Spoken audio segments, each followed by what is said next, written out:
हिंदुस्तान की धरती को आपने खून से सींचा है, कुर्बानियां दी हैं, तब जाके ये मुल्क आजाद हुआ है। मैं बड़े फख्र के साथ कहता हूं कि इस देश की आजादी के लिए अंथेटिक जो फांसी पे चढ़ाए गए थे वो 123 थे। नासिर साहब, 123 लोगों को फांसी पर चढ़ाया गया था ऑथेंटिक। उसमें 82 सरदार थे, सिख थे, 82 सिख थे और उसमें 17 या 18 मेरे मुसलमान भाई थे। ये छोटी बात नहीं है, हिंदू भी थे। सब ने कंधे से कंधा मिला के अपने खून को सींच कर इस धरती माँ को आजाद कराया। आज हम आपको किराएदारों की हैसियत से देखते, अरे हम मालिक हैं इस मुल्क के, आप जमीन पे बैठे हो, जमींदार हो। ये चौकी पे अगर हम इनको बिठाते हैं लाके तो ये आपके चौकीदार हैं। This video is sponsored by Mahalakshmi Jewelers, United Hospital, KBN University, Shaheen Group of Institutions, Al Sharai Group of Institutions, Fine Art Designers, Fortune School, Chulbul Lighting and Furniture. ये मालिक कैसे होते हैं? मालिक आप हो, आपके वोटों से ये चुन के आते हैं और चुन के आने के बाद अगर अपना फर्ज भूल जाते हैं तो उस अल्लाह ताला ने, इस संविधान ने आपको हक दिया है कि उसको उतार के फेंक दो। क्यों डरते हो? किस बात की मजबूरी है? हमने इनको चुना किस लिए, किसके लिए चुना था? आपके विकास के लिए, क्या आपके घर में रोजगार आए, आपके गली मोहल्ले और आपके शहर में खूबसूरती आए, आपकी जो प्रॉब्लम्स है वो सॉल्व, पानी, बिजली, सड़क, ये कॉमन मुद्दे जैसी चीजों को अगर आप भरपाई नहीं कर पाए तो लानत है, फिर कुर्सी पे बैठने का आपको कोई हक नहीं। मैं किसी की बुराई नहीं करता, किसी के खिलाफ बात नहीं करता, मैं सिर्फ आपको उन फर्ज की बात करता हूं कि अगर जो इंसान अपने फर्ज भूल जाता है फिर उसको क्या कहा जाता है जानते हो?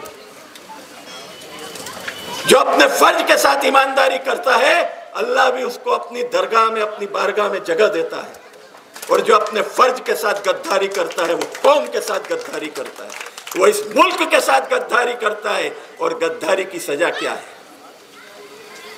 हम कोई खुदा नहीं है, हम उस खुदा को मानने वाले ईमानदार लोग हैं, ईमान वाले हैं। कहते हैं ना, अरे आप जैसी मजबूत जिंदा कौम, आज इतनी मायूसी की जिंदगी देख के खून के आंसू आते हैं, सोचने पर मजबूर होना पड़ता है।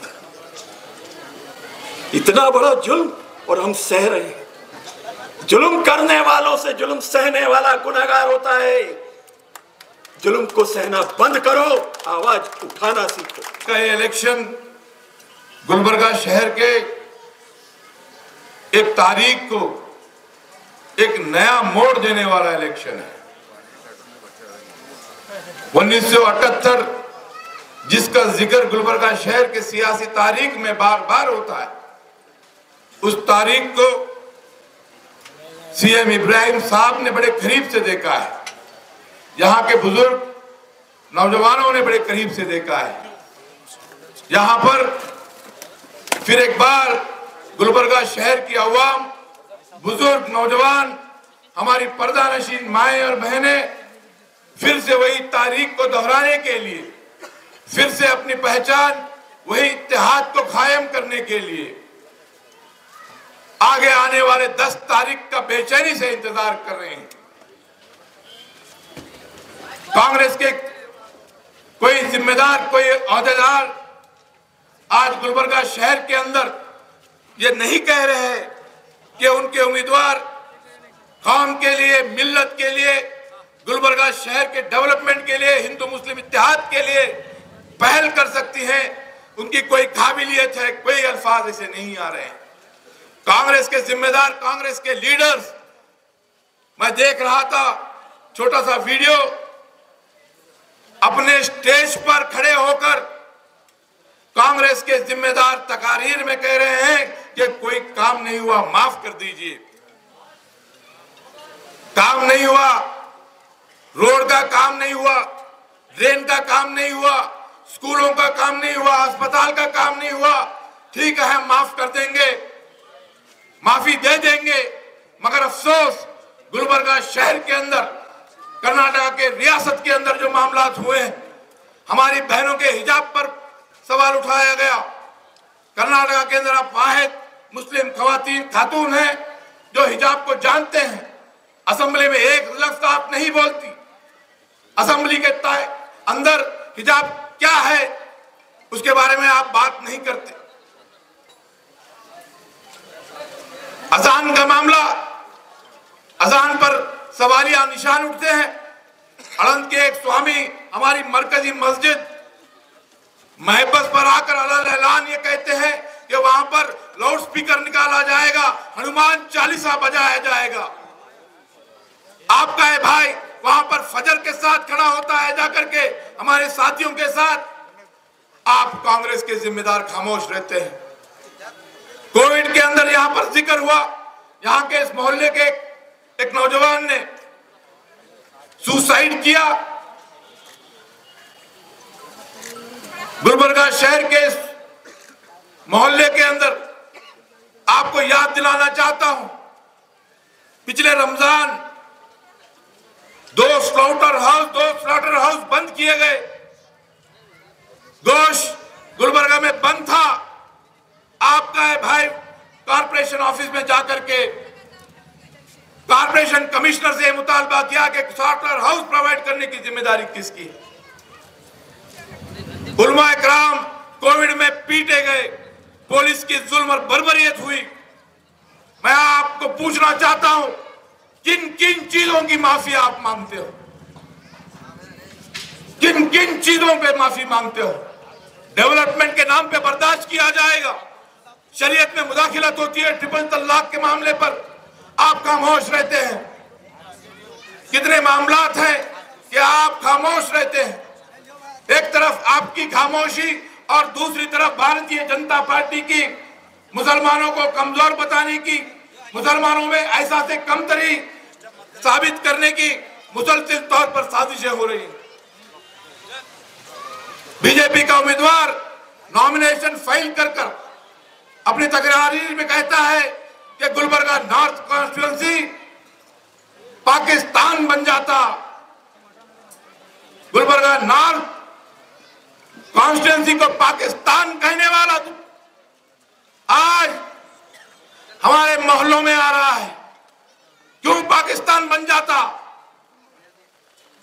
क्या सोच है उसकी? कितनी घटिया किस्म की सोच है। मुसलमानों की आबादी है। आज हम बड़े फख्र के साथ कहते हैं कि इस हिंदुस्तान को आजादी दिलाने के लिए हमारे आबा और अजदाद ने इस मुल्क के कोने कोने को अपने खून की कुर्बानी से रंग दिया है। आज भी जरूरत इस धरती माँ को, भारत माँ को जरूरत पड़ती है तो हम तमाम मुसलमान इस मुल्क के लिए कुर्बान होने के लिए तैयार हैं।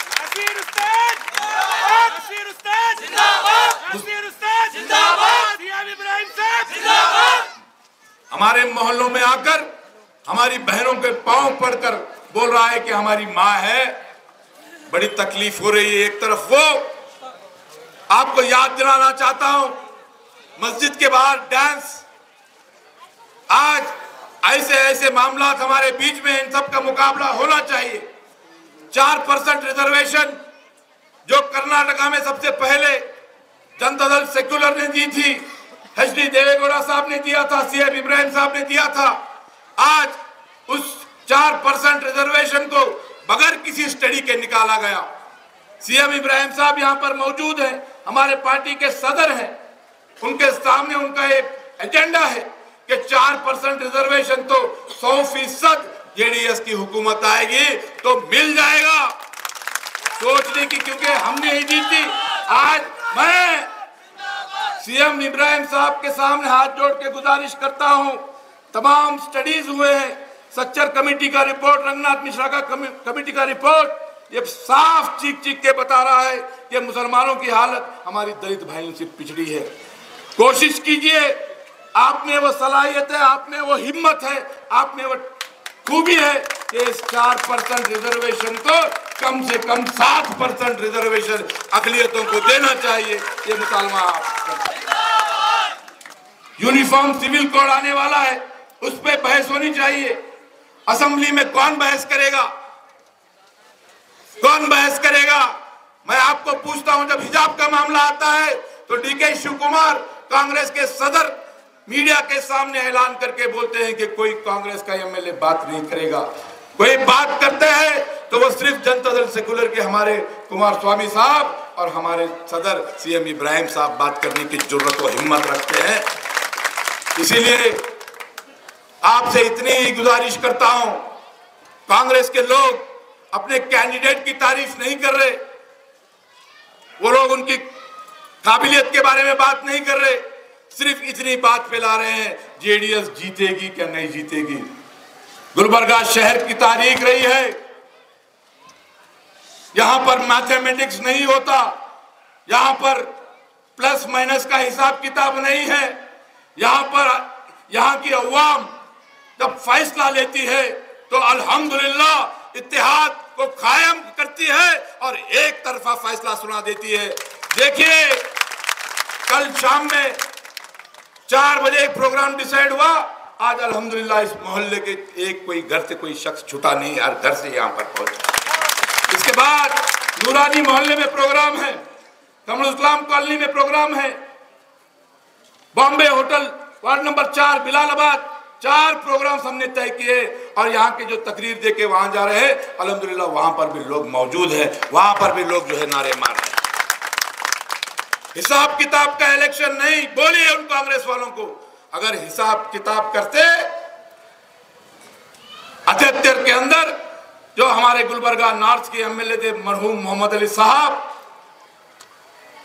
जो 4 दफे एमएलए थे, 4 दफे एमएलए, उनके सामने उस दौर में एक नौजवान को जिताया गया, एक नई सियासी तंजीम के बैनर के तले जिताया गया। मुस्लिम लीग, कितना वोट बैंक था मुस्लिम लीग का 78 में? कितना वोट बैंक था? 0 वोट बैंक को लेकर के सिटिंग एमएलए को 2000 को लाने वाली गुलबर्गा की अवाम, गुलबर्गा के वोटर्स,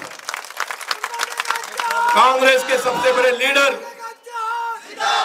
कांग्रेस के सबसे बड़े लीडर मल्लिकार्जुन खड़गे साहब, जो यहां से 80,000 वोटों से जीते थे पिछले एमपी इलेक्शन में, चिंचोड़ी जो बीदर एमपी कॉन्स्टिट्यूंसी के है, वहां से आकर के 4 महीने में कांग्रेस के सबसे बड़े लीडर को 1 लाख से ज्यादा वोटों से शिकस्त दी।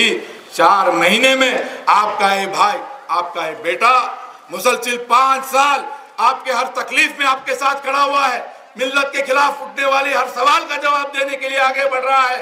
आज आपके बीच में मैं ज्यादा बात नहीं करूंगा, इब्राहिम साहब यहाँ पर मौजूद है, मुझे बात करने की जरूरत नहीं है। मैं आपसे सिर्फ और सिर्फ मिल्लत के साथ इंसाफ चाहता हूं, आप अपने आप के साथ इंसाफ कीजिए। 2 इलेक्शन शिकस्त हुई है, अल्लाह की कसम हिम्मत नहीं आ रहा हूं, तीसरे इलेक्शन के लिए सीएम इब्राहिम साहब की दुआओं के साथ आपके बीच में खड़ा हो। मेरे साथ इंसाफ होना चाहिए, कोई हटेगा नहीं, कोई कुर्सियों से उठेगा नहीं। बैठिए, बैठ जाइए, अल्लाह सुब्हानहू व तआला की रहमत बरस रही है, इस रहमत को कबूल कीजिए। यहाँ पर उठने का नहीं, कोई एक शख्स उठेगा नहीं यहाँ पर, चाहे कितनी बारिश हो जाए। मैं आपसे गुजारिश करता हूं, तीसरा इलेक्शन है, सीरियल नंबर 3, सीरियल नंबर 3। आप तमाम लोग आगे आने वाले 10 तारीख तक अपने आप को खुद नासिर हुसैन उस्ताद समझकर, अपने आप को सीएम इब्राहिम साहब समझकर, अपने आप को कुमार स्वामी साहब समझकर इलेक्शन के पोलिंग बूथ तक आप मजबूती से खड़े रहेंगे, खड़े रहेंगे। मुझे वायदा कीजिए, मेरे साथ इंसाफ कीजिए, बड़ी हिम्मत और जुर्रत करके तीसरी बार आगे बढ़ा हूं। अगर यहां पर मेरी शिकस्त होती है तो सोचिए, कोई शख्स आगे बढ़ने के लिए तैयार नहीं रहेगा। एमएलए का बेटा, एमएलए की बीवी, एमएलए का भांजा ठहरने का नहीं है। आपके बीच आपके लिए लड़ने वाले शख्स को आपको साथ देना होगा, मेरे साथ इंसाफ करना होगा। मेरे मरहूम वालिद उस्ताद साद हुसैन साहब 1972 के फसादात से लेकर के परसों तक जब भी मिलनी मामले आए हैं, अपने आप को आगे पेश किया है, मैंने अपने आप को आगे पेश किया है। एक ही घर को आपने 40 साल इक़्तिदार दिया है, शिकस्त होने के बावजूद मेरे मरहूम वालिद भी कभी मायूस नहीं हुए, मैं भी कभी मायूस नहीं हुआ हूं। जब तक जिंदा हूं आपके लिए लड़ता रहूंगा, आपके साथ खड़ा हुआ रहूंगा। मेरे साथ इंसाफ करना चाहिए, वक्त बहुत हो गया है। नासिर हुसैन उस्ताद को उस वक्त से जानती हूँ जब अलन में एक वाक़या पेश आया। हमारे घरों से हमको जेल पहुँचाया गया। हमारी वजह ये थी आवाज़ उठाने की, जो कि हक़ हमको दस्तूर से हासिल है, इजहार ख़याल की आज़ादी का हक़, जुल्म के ख़िलाफ़ आवाज़ उठाने का हक़। हमने अपने उस हक़ को इस्तेमाल किया तो हमारे ऊपर जब और जुल्म हुआ। और रात के वक्त जब सब अपने घरों में आराम फरमा रहे थे, ख़वातीन को, मर्द हजरात को घसीट कर, मार कर उनको लेके जाके जेलों में बंद कर दिया गया। और सिर्फ एक ही जेल में नहीं, बसों का इंतज़ाम करके अलहदा ज़िले में लेकर जाके उनको कैद कर दिया गया। उस वक्त नासिर हुसैन साहब आए और हमारी मदद किए और हम उसके लिए बहुत उनके शुक्रगुजार हैं। और दूसरे भी जो मौज़ूआत हैं, जो मसाइल हैं, हमारे मौजूदा हालात को देखिए। 12वीं जमात का इम्तिहान था, सालों से चलते आ रहे हैं हिजाब, अचानक न जाने किसको तकलीफ़ पेश हो गई। हमारा जो बहुत बड़े हमारे फ़ख्र की बात है, हमारा मज़हब जिसको हमको आज़ादी देता है कि हिजाब पहने, अपने मर्ज़ी से पहनते हैं। हम पूरे जहां को इस हिजाब के साथ देख सकते हैं और सारे जहां के सामने हम पर्दा नशी होकर भी अपने ख़यालात का इजहार कर सकते हैं, तालीम के मैदान में आगे बढ़ सकते हैं। जो भी रोज़गार हम हासिल करना चाहें, रोज़गार करते हुए हम अपने घर में मौजूद मर्द हजरात के भी माशी हालात को बेहतर बनाते हैं। अपनी काबिलियत का हम मुजाहरा कर रहे हैं। जो पहले से हमको सहूलतें थी उस पर पाबंदियाँ लगाई जा रही हैं, फिर भी हमारी आवाम खामोश है। बेदार होने का वक्त है, जागिए, अपने दिल से पूछिए, अपनी नज़र का तो आप इस्तेमाल करिए कि देखिए कि कौन सा कायद आपके लिए पेश आ रहा है, आगे बढ़ के आपके लिए सवालात उठा रहा है और हर ज़बान में बात कर सकता है। कन्नड़ा ज़बान में हो, अंग्रेज़ी ज़बान में हो, चाहे उर्दू ज़बान हो जो कि हमारी मादरी ज़बान है। अब रहा मसला CAA का, फिर रहा उसके बाद अब आप लोग आगे तालीम हासिल करना चाह रहे हैं तो उसके ऊपर आपको रिजर्वेशन नहीं है, तो MBBS भी नहीं करना, आगे भी नहीं बढ़ना, B.Ed M.Ed कुछ भी नहीं पढ़ना। क्यों? आपको रिजर्वेशन सीट नहीं मिलती। ये तमाम पाबंदियों को हटाने के लिए हमारे कायद कोशिश करेंगे। इस उम्मीद के साथ आप एक उनको मौका दे के दीजिए, वो ज़रूर चौका लगाएंगे और अपने जितने भी वादे वो आवाम से कर रहे हैं इंशाल्लाह पूरे करके दिखाएंगे। इस अल्फाज के साथ मैं अपनी तकरीर मुकम्मल करती हूँ और उम्मीद करती हूँ कि आप लोग अपना और अपने घर वालों का तमाम का वोट आली जनाब कायद नासिर हुसैन उस्ताद के हक़ में देंगे। बहुत बदतर होते जा रहे हैं दिन पे दिन, सिर्फ हिंदू मुस्लिम।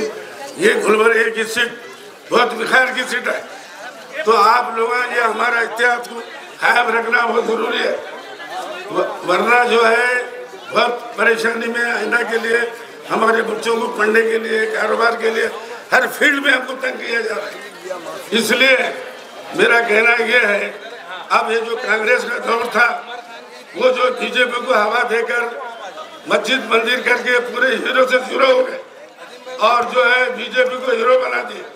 अब बीजेपी वाले जो है सिर्फ धर्म के नाम पे ये कर रहे, तो इसका मतलब यह है, मैं एक इकबाल के शेर के साथ बोलूँगा, सारे जहां से अच्छा हिंदुस्तान हमारा, हम बुलबुल हैं गुलिस्तान हमारा। तो सारे जहां से अच्छा हिंदुस्तान हमारा, हम बुलबुल हैं गुलिस्तान हमारा।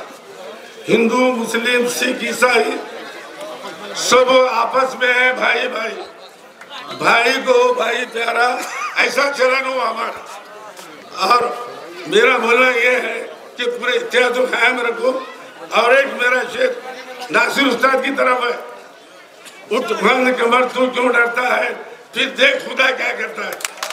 हिम्मत की लाली है तो पत्थर भी पाले है।